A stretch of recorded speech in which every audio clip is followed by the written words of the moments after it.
বাগেরহাটের চিতলমারী উপজেলা বিএনপির দ্বিবার্ষিক সম্মেলন অনুষ্ঠিত হয়েছে।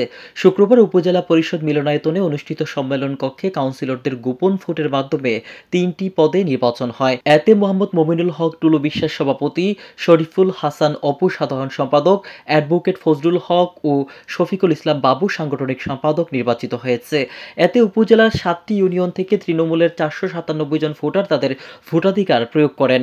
সভাপতি পদে ৩ জন, সাধারণ সম্পাদক পদে ২ জন ও সাংগঠনিক সম্পাদক পদে ৬ জন প্রার্থী প্রতিদ্বন্দ্বিতায় অংশগ্রহণ করেন। সম্মেলনের উদ্বোধন করেন বাগেরহাট জেলা বিএনপির আহ্বায়ক ইঞ্জিনিয়ার এটিএম আকরাম হোসেন তালিম। এতে প্রধান অতিথি ছিলেন খুলনা বিভাগ বিএনপির ভারপ্রাপ্ত সাংগঠনিক সম্পাদক অনিন্দ ইসলাম অমিত। প্রধান বক্তা ছিলেন খুলনা বিভাগ বিএনপির সহ সাংগঠনিক সম্পাদক জয়ন্ত কুমার কুণ্ডু। বিশেষ বক্তা ছিলেন জেলা বিএনপির যুগ্ম আহ্বায়ক শমসের আলী মোহন। বিশেষ অতিথি হিসেবে উপস্থিত ছিলেন বিএনপির কেন্দ্রীয় কমিটির সদস্য শেখ মুজিবুর রহমান, কেন্দ্রীয় নির্বাহী কমিটির সদস্য অ্যাডভোকেট শেখ ওয়াহিদুজ্জামান দীপু, জেলা বিএনপির সাবেক সভাপতি এম এ সালাম, জেলা বিএনপির সদস্য সচিব মুজাফর আলম সহ আরও অনেকেই উপস্থিত ছিলেন। প্রায় ৬ বছর হতে যাচ্ছে আমরা এইরকম ভাবে এই চিতলমারীতে কোনোদিন এসে জনসমাবেশ করবার আমাদের সুযোগ হয়নি। সেজন্য আজকের যারা এই সুযোগ সৃষ্টি করেছে, সেই ৫ই আগস্টের সেই ছাত্র জনতা যারা বুকের রক্তের বিনিময়ে ৫ই আগস্ট এনেছেন, তাদের রুহের মাগফিরাত কামনা করছি।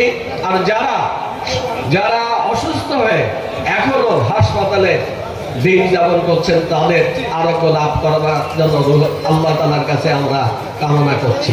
আপনারা জানেন যে আমাদের নেত্রী বেগম খালেদা জিয়া ৫টা আসনে নির্বাচন করেছেন, ৫টা আসনে উনি জয়ী হয়েছিলেন, অথচ শেখ হাসিনা এখানে এসে নির্বাচন করেছেন। যাই হোক, এই আসন আমরা পুনরুদ্ধার করব।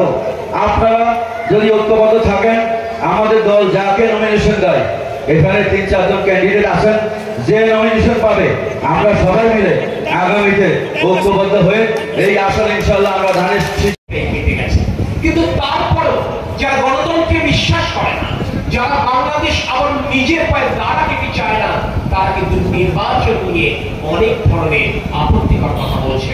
তারা সংস্কারের নাম করে নির্বাচনকে তারা অনিশ্চিত করতে চায়।